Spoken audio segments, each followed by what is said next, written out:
हमें उन चुनौतियों पर भी ध्यान देना है जो देश को पीछे धकेलने में जुटी है।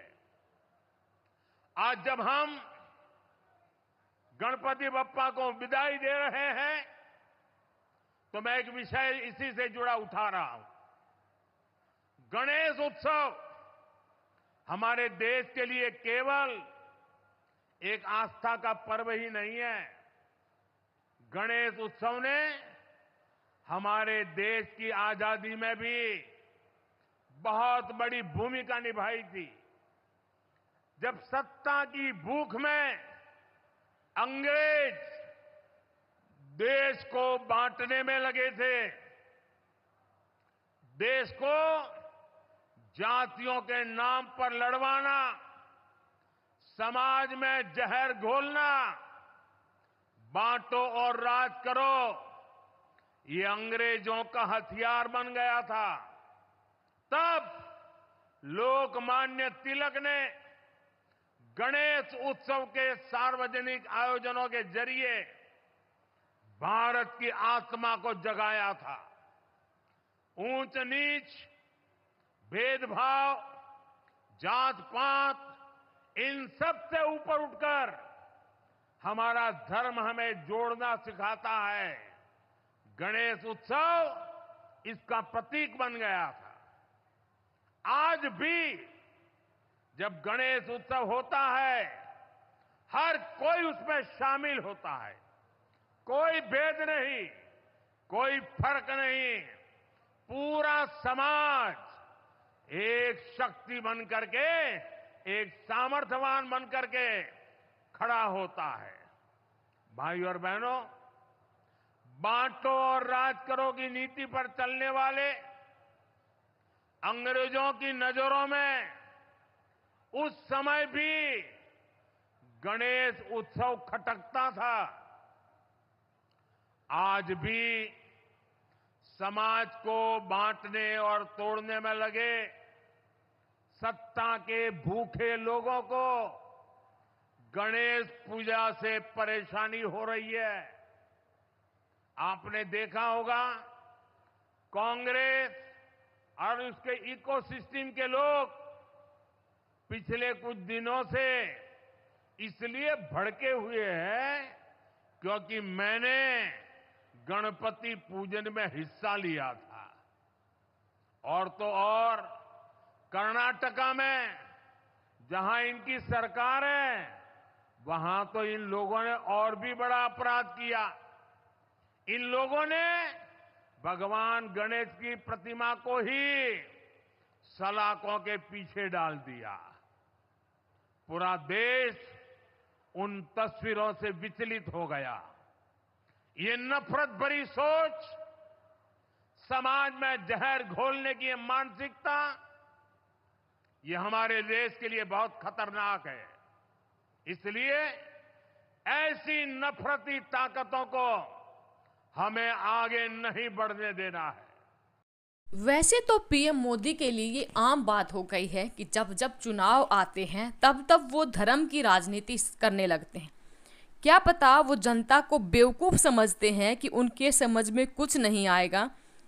आम दिनों में तो वो अपनी बेइज्जती झूठ बोलकर करवा ही लेते हैं, लेकिन आज चूंकि उनका जन्मदिन है, आज जन्मदिन के मौके पर भी उन्होंने भरी जनता के सामने इतना बड़ा झूठ बोला कि इसको लेकर अब मीडिया में, सोशल मीडिया प्लेटफॉर्म पर हर जगह मोदी जी की थू थू होने लगी है।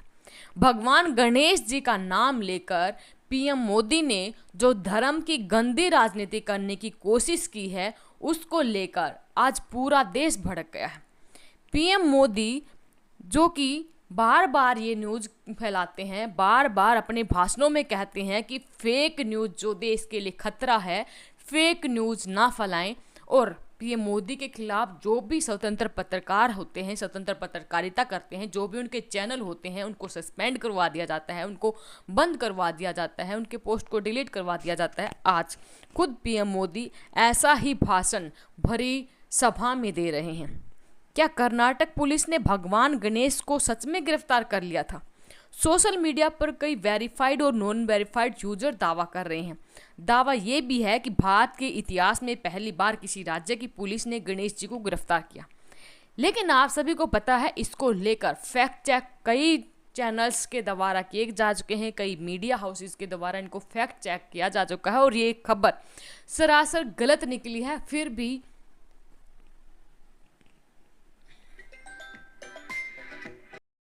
भगवान गणेश को लेकर और कर्नाटक पुलिस को लेकर, कर्नाटक कांग्रेस को लेकर पीएम मोदी जो बड़े बड़े झूठे जुमले फेंक रहे हैं, झूठी खबर फैला रहे हैं, उसकी सच्चाई क्या है चलिए एक बार हम सब जान लेते हैं। फैक्ट चेक के जरिए पता चला है कि जो भगवान गणेश को लेकर दावा किया गया था वो सरासर झूठ है। एक्स पर वायरल दावे की पड़ताल के दौरान जर्नलिस्ट रणविजय सिंह का एक ट्वीट मिला। इस ट्वीट में रणविजय सिंह ने बताया कि कर्नाटक में गणेश जी को गिरफ्तार करने वाली खबर पूरी तरह से फेक है। दरअसल कुछ लोग प्रदर्शन करने आए तो साथ में गणेश जी की मूर्ति लेकर आए। गणेश जी की मूर्ति खंडित हो सकती थी, ऐसे में पुलिस ने मूर्ति को अपनी वैन में रख लिया।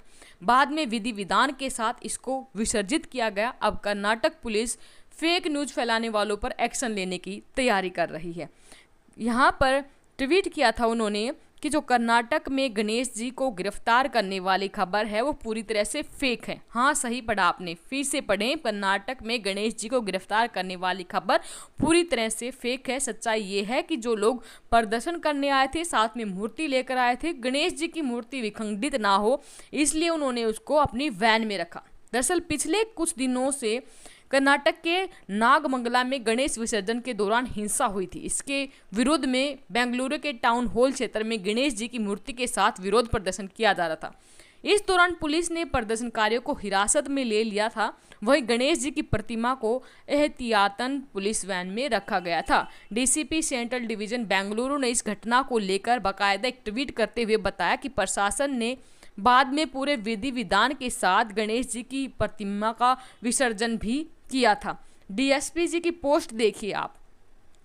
तो दोस्तों, नागमंगला में गणेश विसर्जन के दौरान हुई हिंसा के खिलाफ बेंगलुरु के टाउन हॉल में विरोध प्रदर्शन हुआ, जिसमें जुटी भीड़ नारेबाजी कर रही थी। ये विरोध प्रदर्शन बिना परमिशन के किया जाता, जिसके चलते पुलिस ने प्रदर्शनकारियों की हिरासत में लेना स्टार्ट कर दिया और हमारे गणेश जी की मूर्ति को विधि विधान के साथ बाद में विसर्जित कर दिया गया। स्पष्ट है, गणेश प्रतिमा को लेकर किया जा रहा दावा भ्रामक है, गलत है और खुद प्रधानमंत्री मोदी ऐसी भ्रामक और गलत खबर को फैला रहे हैं।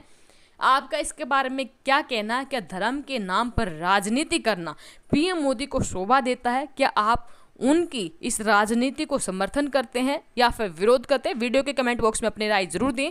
वीडियो अपने साथी दोस्तों के साथ जरूर शेयर करें। धन्यवाद। जय हिंद, जय भारत।